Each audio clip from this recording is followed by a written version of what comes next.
스루야의 아들 아비새가 왕께 여짜오되 이 죽은 개가 어찌 내 주 왕을 저주하리까? 청하건대 내가 건너가서 그의 머리를 베게 하소서. 스루야의 아들들아, 내가 너희와 무슨 상관이 있느냐? 그가 저주하는 것은 여호와께서 그에게 다윗을 저주하라 하심이니 내가 어찌 그리하였느냐 할 자가 누구겠느냐? 또 다윗이 아비새와 모든 신하들에게 이르되 내 몸에서 난 아들도 내 생명을 해하려 하거든 하물며 이 베냐민 사람이랴. 여호와께서 그에게 명령하신 것이니 그가 저주하게 버려두라. 혹시 여호와께서 나의 원통함을 감찰하시리니 오늘 그 저주 때문에 여호와께서 선으로 내게 갚아주시리라. 다윗과 그의 추종자들이 길을 갈 때 시므이는 산비탈로 따라가면서 저주하고 그를 향하여 돌을 던지며 먼지를 날리더라. 왕과 그와 함께 있는 백성들이 다 피곤하여 한 곳에 이르러 거기서 쉼이라. 할렐루야. 오늘도 우리의 인생을 가장 선한 길로 주님의 뜻을 따라 인도하실 주님을 우리는 믿고 신뢰하며 찬양함으로 나아갈 줄 믿습니다.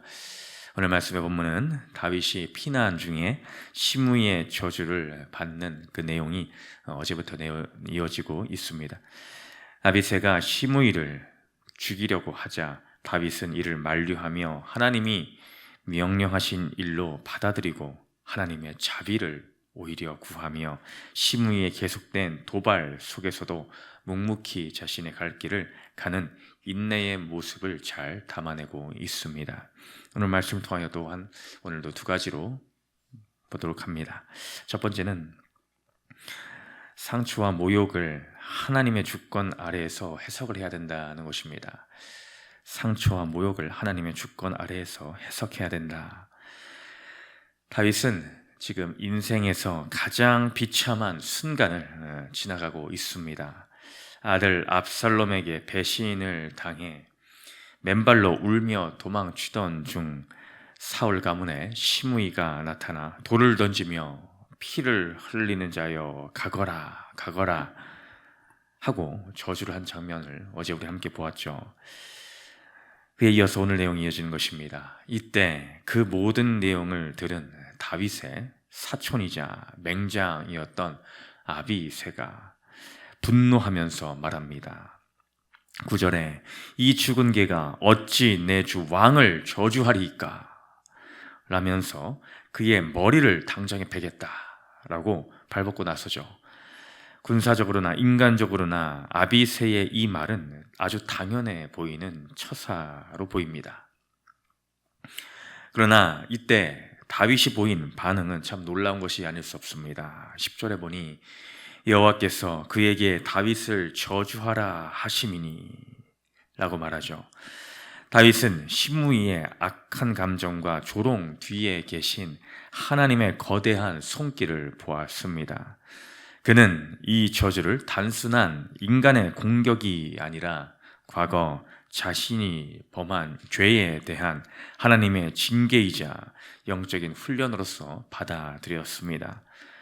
나를 아프게 하는 사람에게 집중하는 것이 아니라 그 상황을 허락하신 하나님의 주권을 인정한 것이죠. 우리도 이러한 태도와 시선이 필요합니다. 단순히 표면적으로 보이는 한 사람, 한 사건, 그것에 우리는 우리의 마음과 눈을 빼앗겨서는 안 됩니다. 그 상황 뒤에 계시는 그것을 모든 것을 이끌어 가시는 그 하나님, 그 하나님의 손길을 우리는 바라보아야 된다라는 것이죠. 우리는 살아가면서 억울한 비난을 받거나 나를 괴롭히는 이 시므이와 같은 존재를 맞닥뜨리기도 합니다. 그때 우리는 본능적으로 이 아비새처럼 칼을 빼들고 상대방의 목을 치고 싶어 하지 않습니까? 똑같이 비방하고 복수로 갚아주려는 마음이 나도 모르게 생겨나질 않습니까? 주를 믿는 성도는 나를 힘들게 하는 사람들과 싸우는 존재들이 아닙니다. 그 고난을 통해 하나님이 나에게 하시는 말씀이 무엇인지를 물어야 합니다. 왜 나에게만? 이라는 그런 원망을 내려놓고 하나님께서 이 상황을 통해 나의 어떤 교만을 꺾으시고 어떤 성숙을 원하실까라고 하는 질문을 오늘 우리는 던져야 될 줄로 믿습니다. 그러니 오늘 우리의 인생 가운데 찾아오는 그 한 사건, 그것을 우리는 곰곰이 묵상하며 그것에 계시는, 변함없이 우리 함께 계시는 그 하나님을 신뢰하며 하나님의 주권을 인정하며 이 모든 일이 하나님의 손 아래에 있음을 고백하는 그 겸손의 자리에, 그 한 자리에 우리도 함께 거하는 우리 모두 공동체가 되시기를 축복드립니다. 두 번째로는 내 손으로 갚으려 하지 말고 하나님의 공의와 자비하심에 맡겨야 된다는 것입니다. 내 손으로 갚아주려 하지 말고 하나님의 공의와 자비하심에 맡겨야 된다. 오늘 다윗이 시므이를 그냥 방치시키고 그냥 살려둔 것은 다윗에게 힘이 없어서가 아닙니다. 오히려 더 크신 재판장이신 하나님을 신뢰했기 때문에 그냥 시므이를 그렇게 둔 것입니다. 12절에 혹시 여호와께서 나의 원통함을 감찰하시리니 오늘 그 저주 때문에 여호와께서 손으로 내게 갚아주시리라. 손으로 내게 갚아주시리라. 다윗은 자신의 원통함을 하나님이 보고 계심을 믿었습니다. 지금 당장은 저주를 받아내고 있지만 하나님이 결국에는 이 모든 상황을 공의롭게 심판하시고 자신에게 선으로 갚아주실 것을 확신하며 그 믿음의 고백을 하고 있는 것입니다. 13절을 보면 다윗이 길을 갈 때에 시므이는 산비탈을 따라가면서 지속적으로 끊이지 않고 저주하고 돌을 던지며 먼지를 날리는 모습을 보여줍니다. 멈추지 않는 그 모욕 속에서 그럼에도 불구하고 다윗은 끝까지 칼을 빼지 않고 묵묵히 걸어갑니다. 결국 14절에 왕과 백성들이 다 피곤하여 거기서 쉬게 됩니다. 거기서 쉬었다 라고 기록하고 있지 않습니까? 이 쉼이라는 것은 단순히 육체적인 부분을 넘어서 자신의 억울함을 하나님께 온전히 맡긴 자만이 누릴 수 있는 영적인 평안까지도 상징하고 있는 모습입니다. 현대사회는 이 억울함을 참지 못하고 반드시 인과응보적으로 내 손으로 해결해야 직성이 풀리는 그 시대이지 않습니까? 요즘 시대가 발달하며 온라인 가운데서는 마녀 사냥을 하고 있습니다. 또 악플이 수없이 달려지고 있습니다. 또한 법적인 여러 가지 공방들이 오늘날 우리 사는 이 시대에는 끊이지 않게 일어나고 있는 모습입니다. 내가 반드시 갚아주겠다. 네가 한 것보다 더 심하게 내가 갚아주고 말겠다라는 이러한 일들로 인해서 참으로 말로 다 할 수 없는 끔찍한 일들이 많이 일어나고 있습니다. 그러나 성경은 분명 말하고 있습니다. 오늘 본문에서와 마찬가지로 또한 로마서 12장 19절에서도 내 사랑하는 자들아 너희가 친히 원수를 갚지 말고 하나님의 진노하심에 맡기라. 무엇에 맡깁니까? 하나님의 진노하심에 맡기라. 하나님께 맡기라는 것입니다. 기록되었을 때 원수 갚는 것이 내게 있으니 내가 갚으리라. 바로 하나님이 갚으시리라. 주께서 말씀하시니라 라고 되어 있습니다. 우리가 갚아주는 것이 아닙니다. 그 모든 것은 하나님의 손, 하나님의 주권에 있음을, 그 갚는 것조차도 하나님의 일이다라는 것을 우리는 인정하고 모든 것을 주님의 손 가운데에 맡겨드리는 적용을 해야 될 줄로 믿습니다. 왜 이렇게까지 해야 되는가? 그것은 우리 주 예수 그리스도께서도 그러한 본을 보여주셨기 때문입니다. 베드로전서 2장 말씀을 보면 22절 이하에 그는 죄를 범하지 아니하시고 그 입에 거짓도 없으시며 그는 예수님을 말씀하시는 것입니다.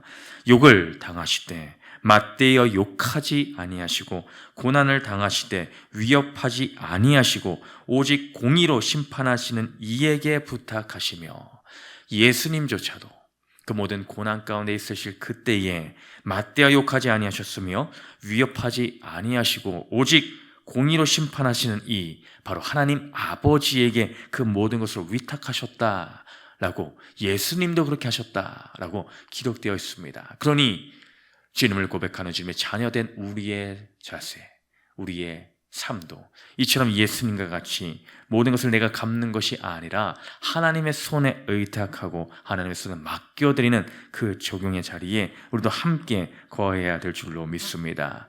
우리가 그 억울하고 답답한 일을 당할 그때에 시므를 향해 돌을 던지는 것 대신에 하나님 앞에 내 원통함을 쏟아내는 그 자리에 우리는 오히려 있어야 합니다. 하나님은 우리의 눈물을 기억하시며 반드시 가장 선할 때에 하나님의 방법대로 공의를 행하실 줄 믿습니다. 비방 속에서도 묵묵히 사명의 길을 걸어갈 때에 하나님은 우리에게 세상이 줄 수 없는 영혼의 쉼을 허락하시는 줄 또한 믿습니다. 우리는 다윗이 위대한 왕인 이유를 기억해야 됩니다. 왜 다윗이 위대한 왕으로 기록되었을까요? 그가 승승장구해서가 아닙니다.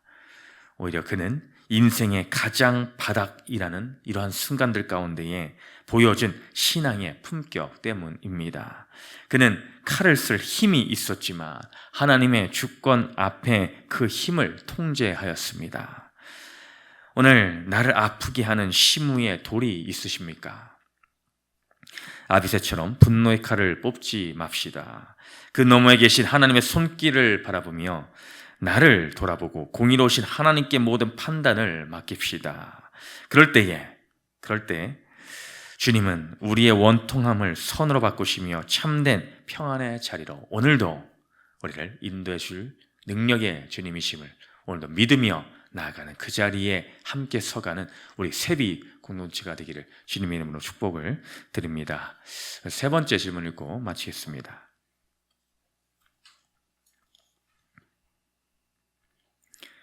시작. 계속되는 부당함 속에서 인내하기 어려웠던 경험이 있습니까? 고난의 길에서 하나님께 쉼을 얻고 있습니까? 기도합니다. 사랑의 주님, 오늘 인생 가운데에 생각지 않은 위협과 핍박이 찾아올 때가 있습니다. 그러나 그 모든 상황 가운데에 참 선이 되신 하나님을 100% 신뢰하며 우리는 그 길을 온전히 주 앞에 다 맡겨버리고 우리는 그 일을 묵묵히 감당케 하여 주시옵소서. 오직 내 안에 판단이 있지 아니하고 주님 안에 모든 선의 기준이 있음을 오늘도 말씀을 통해서 고백하며 오늘도 그 길을 겸손함으로 갈 수 있는 믿음을 허락하여 주옵소서. 감사드리며 예수님 이름으로 기도드렸습니다. 아멘.